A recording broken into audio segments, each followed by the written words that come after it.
Do you want to know what is the single biggest mistake people make around goals? They set goals for themselves that they're not excited about. You have to start at the most fundamental level. What lights you up? What gives you goosebumps? What makes you jump out of bed in the morning? I've created an exercise over the years that really helps me get straight to the heart of what is enlivening and exciting to me right now in this moment. I call it the excitement map.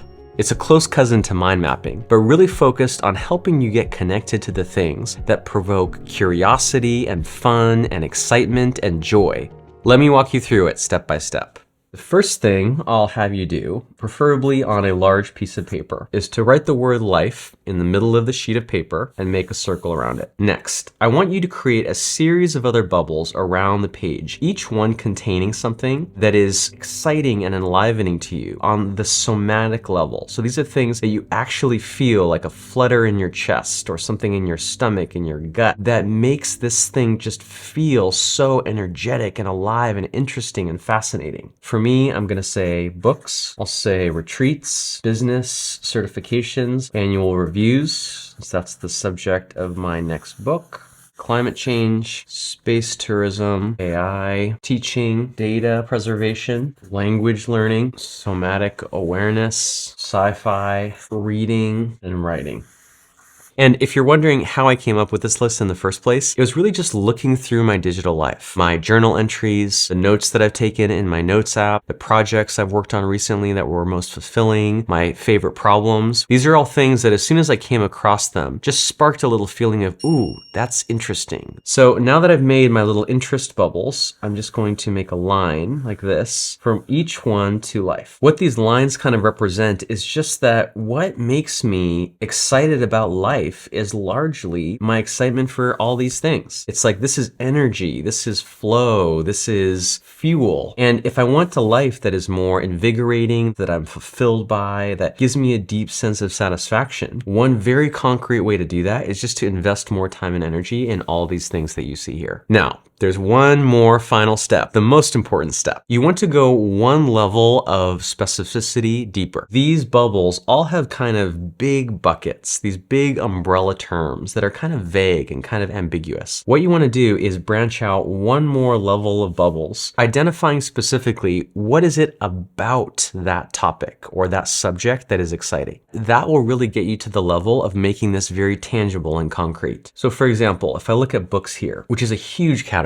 there's so many aspects of books, and a few things occur to me. One is writing more. I'm also interested in marketing books. And then I'm interested in fiction as well. I've written nonfiction books so far, but I'm interested in potentially pivoting into fiction. If I jump over here to climate change itself obviously is not very exciting. It's kind of terrifying. But what is it about that subject, that field of study, that kind of provokes fascination in me? And I think what it is practical preparation. I think another one that I'll put here is popular awareness. I'm really interested and curious in how we spread awareness and education around this topic to especially people who are not very receptive, shall we say. We jump up here to AI. So when I take a moment and ask myself, what is it about AI that's so interesting? How AI can be used to fulfill human potential. Also, I'm interested in how it can be used to enhance creativity, not replace creativity. And you know what? I'm also interested, I just realized, in the societal impacts. How is society going to change and the job market and the economy going to change as AI advances? If I go down here to business certifications, this is an area of our business that we're thinking of getting into. So I'm interested, for example, in how we create ambassadors. So this would be kind of the idea behind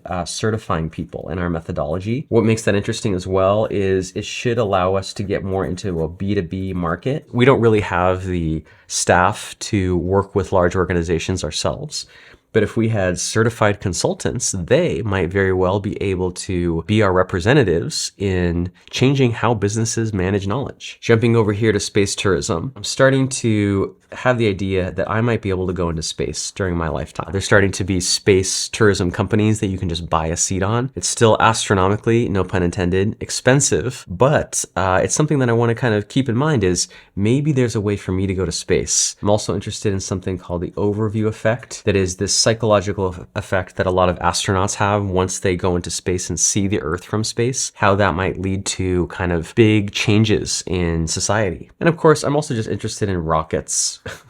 I just think rockets are awesome and I want to know more about them. Going down here to language learning, I'm most interested in Spanish because we are living in Mexico, wanting to know things like, as adults, how do we improve our Spanish? How do we make sure our kids learn Spanish now that they're immersed there?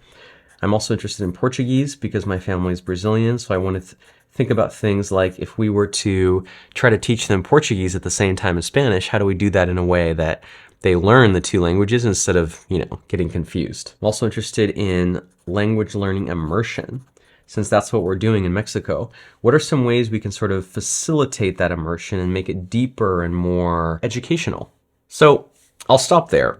I haven't quite completely filled out my excitement map for 2025, but this should kind of give you a gist of how it works. And as you can see, it really just took maybe 10 or 15 minutes. I have my iPad here on the side to kind of jog my memory with different interests that I have, but it's something that takes a relatively small amount of time. And once you are aware and in touch with the things that truly make you excited on a deep level, everything you do after that, from setting goals to New Year's resolutions to creating new projects or new creative pursuits, they will all be informed by what is actually inherently exciting to you.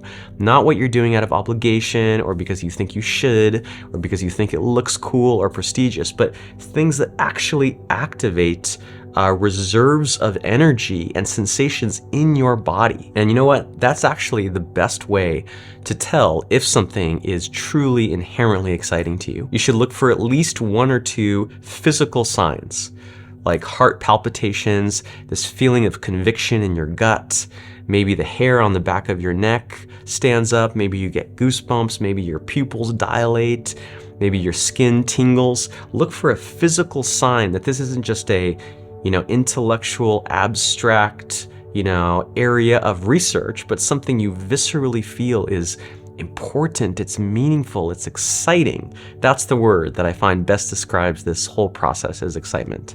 Really encourage you to give it a try. Let us know in the comments what you take away from it, and I wish you well in your excitement mapping.